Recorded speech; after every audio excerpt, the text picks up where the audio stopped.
Now, before we want to do any exercises, we want to start with a release for the brachialis and also for the finger flexors. So in this video, I will show you how to strengthen these areas so you no longer have elbow pain. Remember, it is a process, so it's not going to be like, amen, I've done it and I've got success. You may find a little bit of release as you do it, but it is always a 6 to 8 to 12 week process to really fully be recovered when you have tendinitis and tenderness of places as well. We have to accrue strength. We have to accrue these releases. So what you would do is you would find in here, you would bend your elbow and you will push in just in around here. Find a tender spot and slowly release out. And woof, can I feel this? And then you will move your thumb a little bit around, in a little bit and out. You will bend that elbow and then you will release out. And you'll do it for about 1 minute in total. That will be the release before you do the bicep area, particularly for the strengthening exercises. Once you've released, it's a good activity. Then for the fingers, I think I'm going to sneeze. Oh dear. Hang on a minute. Okay. For the fingers, you are going to fold and flex and fold each finger, and you're going to follow the line of each finger. So as when I suggest in the video later, you are pushing on this finger, I can feel the muscles activate. So for example here, I'm going to push my finger on and I'm going to fold up my wrist and then extend my wrist and fingers. And then fold up, and I'm going to move it along. And so for example, here is a lot more tender than the other. Then I will push on this finger, I will feel where it's activated, and I'll do the same thing. So I can feel a real tender spot here. I might move down and move up. That's another tender spot just when I come up to this position. And this is releasing off into the forearm area. So I hope you enjoyed. Hi guys, so I'm going to give you my top 5 exercises that will help you to limit the pain of the elbow. Now the elbow joint, head and shoulders, knees and toes, we're talking about the elbow joint. The elbow joint. Generally speaking, when we have pain in the elbow joint, and most people with handstands can often get that pain in the wrist or elbow joints, it really links to the function of the wrist joint and the scapular shoulder area.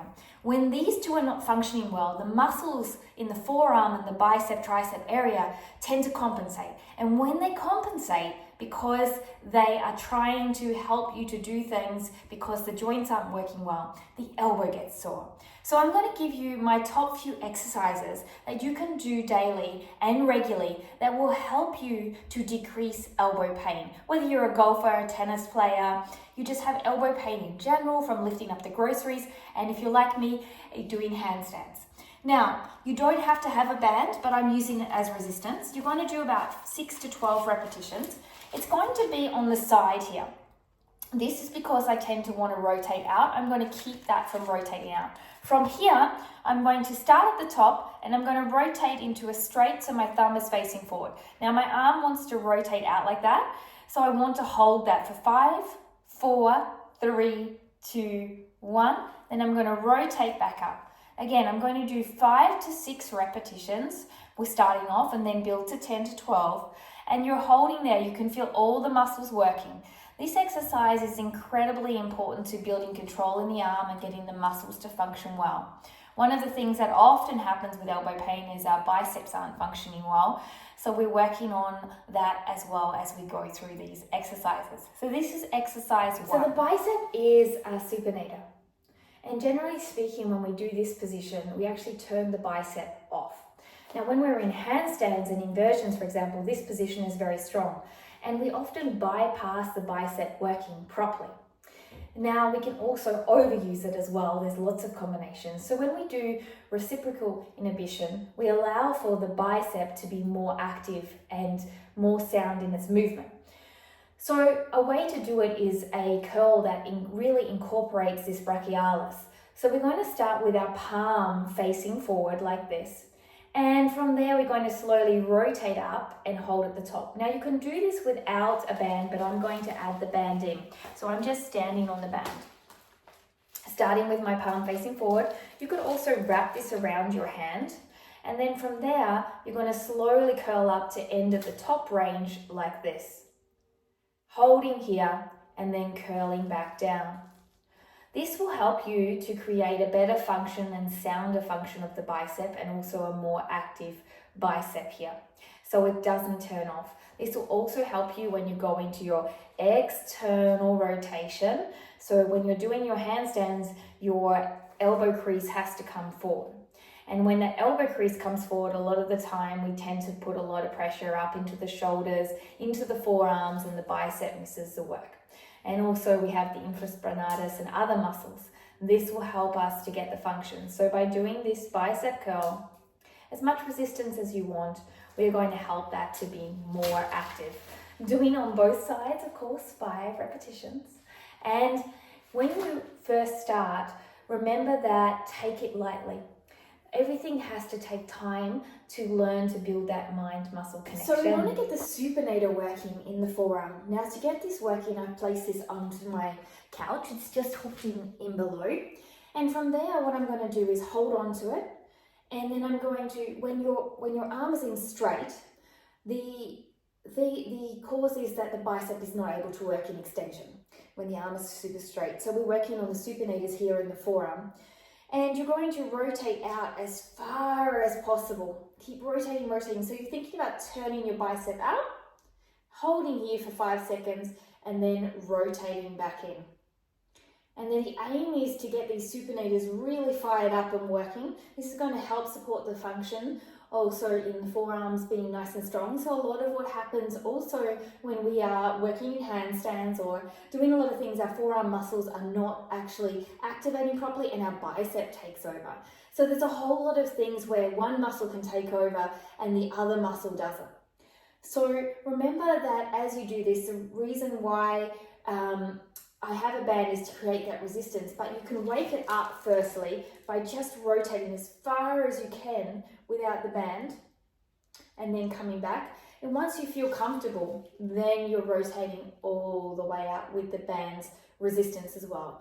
Make sure you do both sides. So now we're going to activate the Flexor Carpals. Now the Flexor Carpals is here in the inside. What we're going to do is we're going to wrap the band around the wrist, okay? From here, we're going to flex the wrist and bring it out. From this movement here, we're going to bring that wrist up, all the way up, and the pinky finger in towards the forearm. You're really going to feel this in the forearm. And then we're going to flex it back and slightly to the diagonal. And then we're going to bring it back and around and in, okay? So you're really working from this point of movement and then all the way into this point of movement. And I can really feel this muscle working on the inside. So you're really flexing out and in. You don't even need a band to make this work. It just helps when you're doing a lot of inversion work like me to build that strength up, or grip work. And this is a little muscle that often is underutilized and not thought of, but can cause a whole lot of elbow pain. So we're working on different types of muscles to be able to release the elbow pain by building strength equally in all these muscles to be able to support the joints above and below the elbow and the elbow joint. So now we're going to work the Pronator Quadratus, which is this little area here. And when this is weak, the theme of this video is often when one is weak, someone else is doing the job more, which they shouldn't be. So we are going to strengthen this. Now the Pronator Quadratus actually pronates the hand.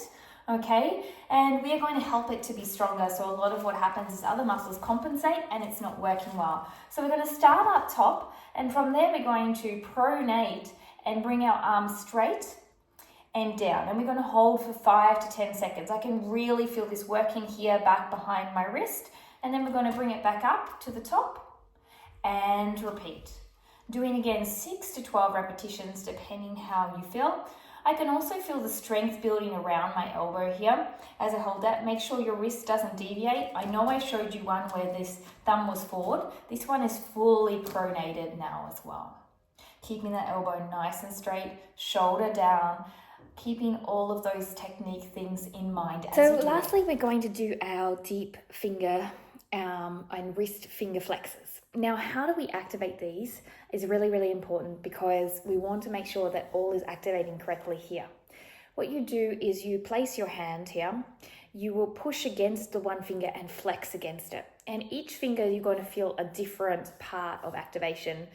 The area that you feel the most tender is the finger that will need the most work. So you're just simply going through the fingers and pushing on it, releasing, flexing and releasing, flexing and releasing. And you will do around 3 to 4 reps of each finger on each hand. You will notice that also there will be a difference. It's such a simple exercise, but you'll notice there'll be a difference in each hand, which finger will be more sensitive than the other.